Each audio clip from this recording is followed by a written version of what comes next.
Gente, quando falamos em anestesia geral, sempre surgem muitas dúvidas sobre como funciona, os tipos, quanto tempo dura, né? E os riscos. Então vamos tirar nossas dúvidas agora nesse bate-papo. Confira aí.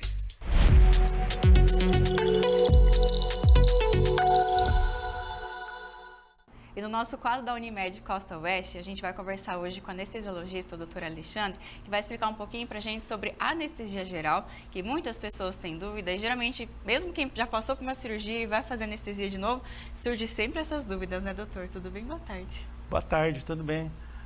Eu agradeço muito estar aqui novamente, sempre é com o Mauro, um abraço, Mauro.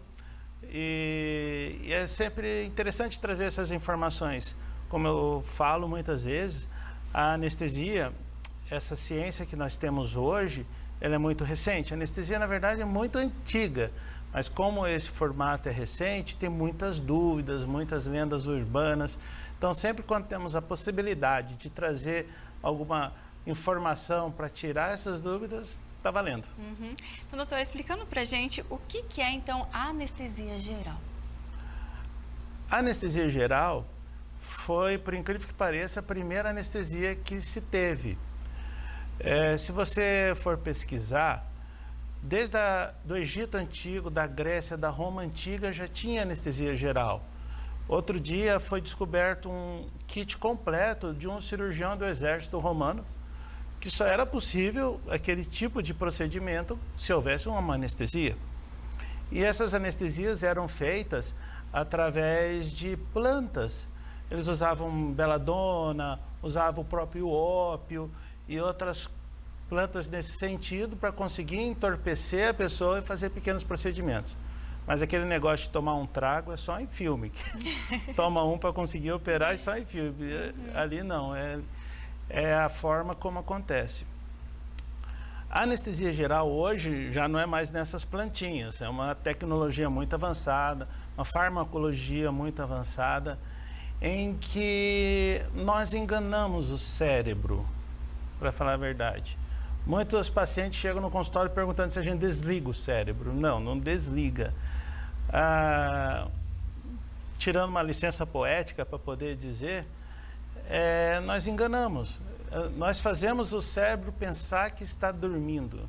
Nós fazemos ele pensar que não está sentindo dor, através de substâncias que conseguem bloquear esses estímulos.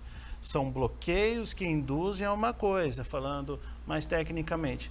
Mas para o cérebro é como se ele estivesse dormindo, então a gente engana ele. Doutor, existem diversos tipos de anestesia geral ou quando a gente fala é uma só? Não, anestesia geral é uma classificação. Tem vários formatos de anestesia dentro dela. Isso garantindo a qualidade e a segurança necessária para o paciente e para o cirurgião. Nós temos, a grosso modo, 4 formatos de anestesia geral, que é uma anestesia geral venosa, que é uma anestesia geral inalatória, uma mista e uma sedação, digamos assim. E doutor, como que ela é feita a anestesia geral? Ela varia conforme esses tipos, então? Ela é meio autoexplicativa nessa classificação que eu dei.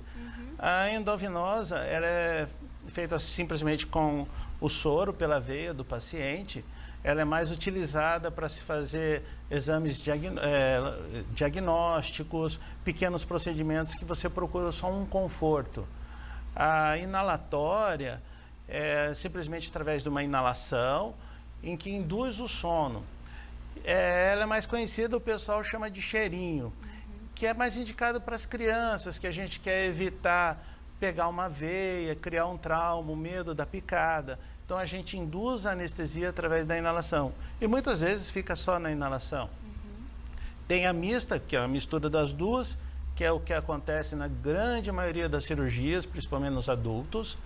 E a sedação. A sedação também é feita pela veia, mas a ideia dela são pequenos procedimentos. É aquilo que eu estava falando, fazer um exame, fazer algo com uma anestesia local, buscando o conforto do paciente. E doutor, é verdade que na anestesia geral tem que entubar esse paciente ou não é bem assim? Mais ou menos. Quando nós falamos em anestesia geral para cirurgia, a grande maioria é entubado, algo em torno de 90%. E isso faz parte da técnica, não tem mistério nenhum. Quando nós fazemos uma anestesia para um exame, é o contrário. A grande maioria dos pacientes não são intubados. São pouquíssimos casos. Mas essa dúvida da intubação é muito comum no consultório devido às informações que chegaram à população na pandemia. Na anestesia, como eu falei, para uma cirurgia, sempre foi intubado. É um pré-requisito tanto de segurança como da técnica da anestesia. Só que ninguém se percebeu disso.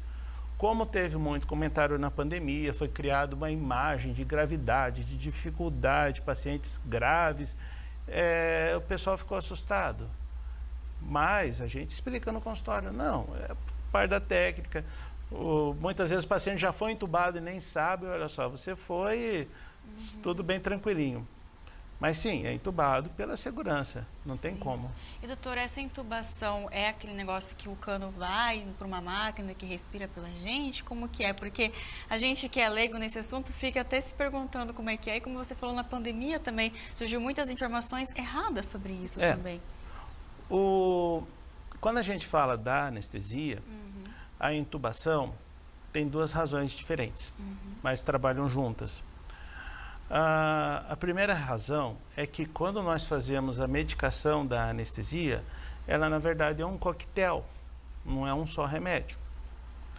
E esse coquetel que nos garante a segurança e a qualidade para determinado tipo de paciente. Você chega um paciente que vai operar de colicistectomia, que é aquele probleminha da pedra na vesícula, tem um paciente jovem, saudável, um paciente idoso, já angioplastado.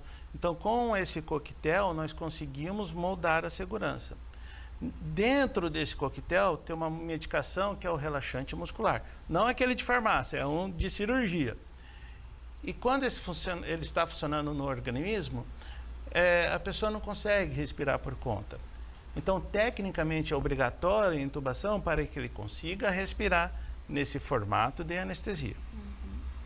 Outra situação que é importantíssima essa intubação, porque o local da intubação é a traqueia, é por onde nós respiramos. Logo atrás da traqueia tem um esôfago, que é a continuação da garganta para o estômago, que é por onde nós engolimos. Então é como se tivéssemos dois canais no pescoço. Na anestesia pode acontecer de ter um refluxo do estômago e isso ir para o lugar errado e para parar dentro da traqueia. Então, enquanto a traqueia estiver entubada, mesmo se tiver um acidente de refluxo, está tudo protegido. O pulmão da pessoa está totalmente protegido.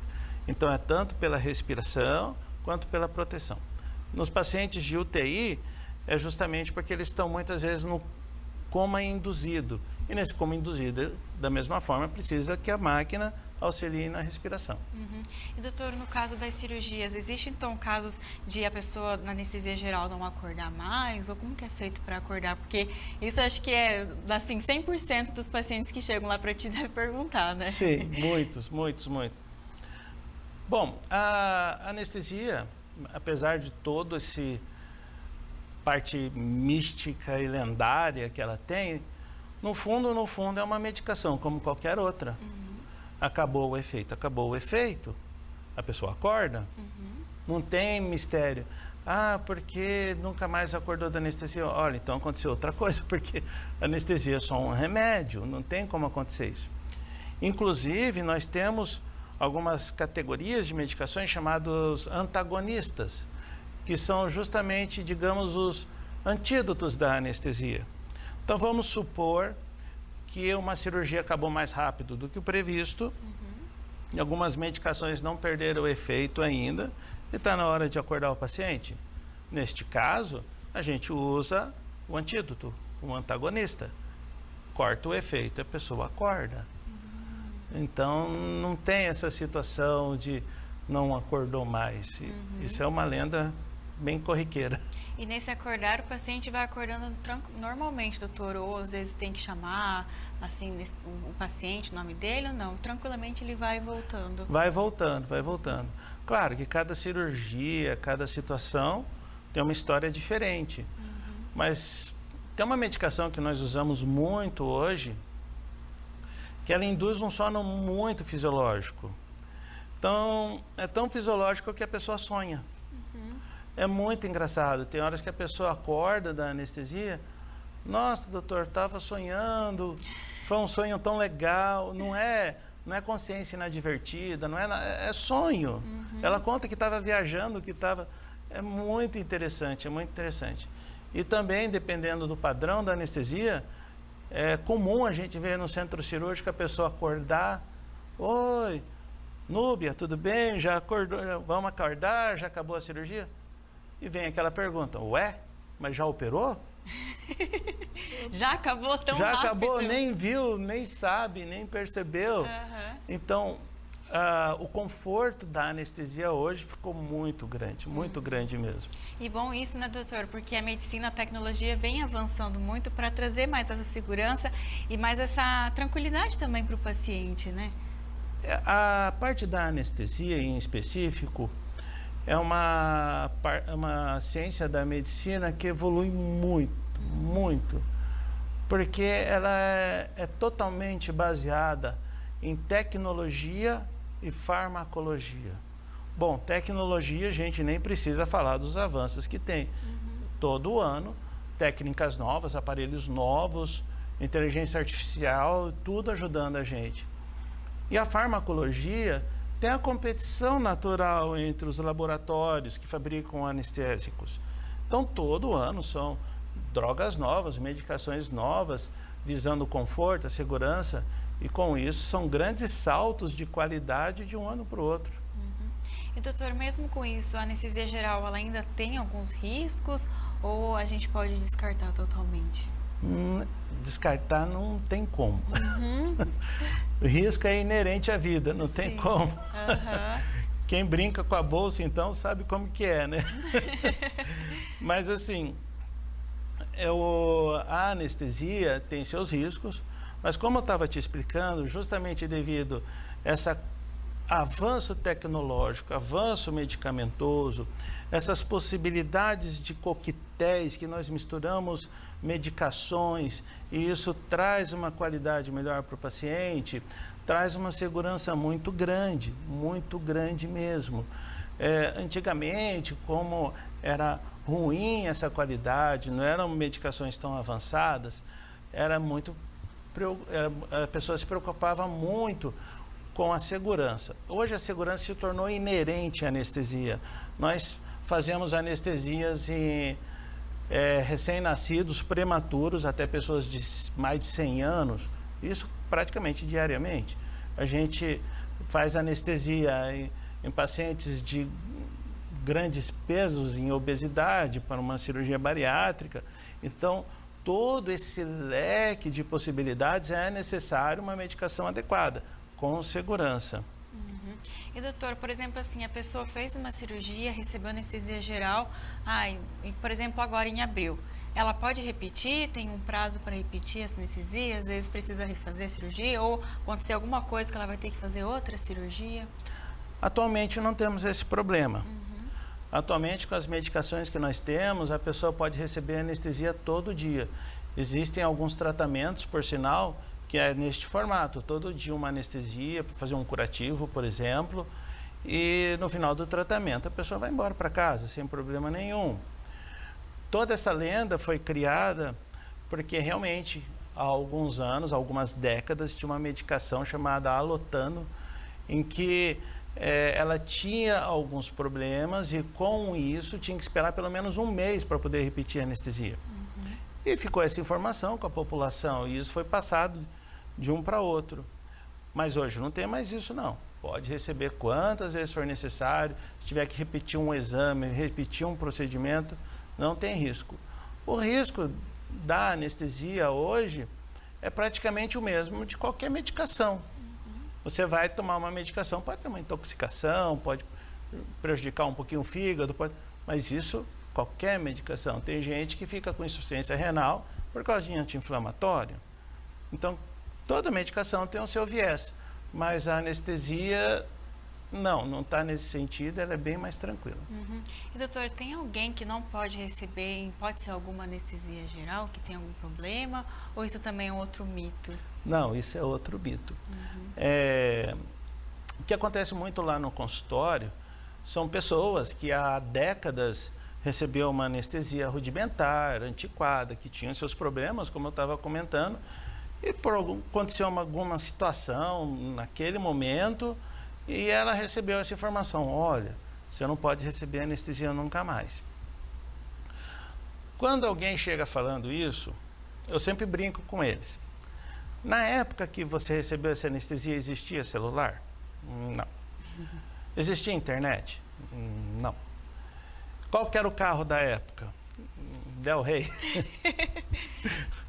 Se tudo isso evoluiu, a anestesia também evoluiu.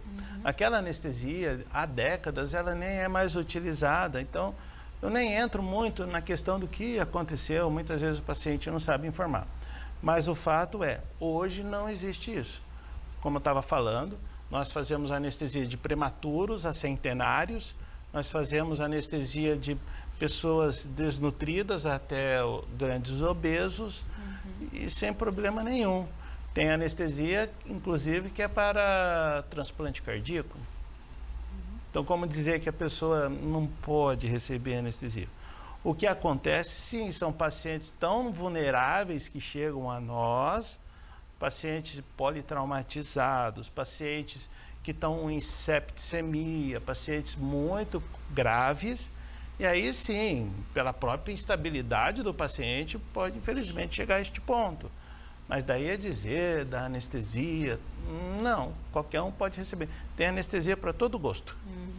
Doutor, então quero te agradecer por essas explicações tão valiosas que você passou para a gente sobre a anestesia geral, que as pessoas, como a gente falou, né, tem muitos mitos, enfim, fica com aquela dúvida. Obrigada, viu? Obrigado, eu que agradeço mais uma vez essa oportunidade.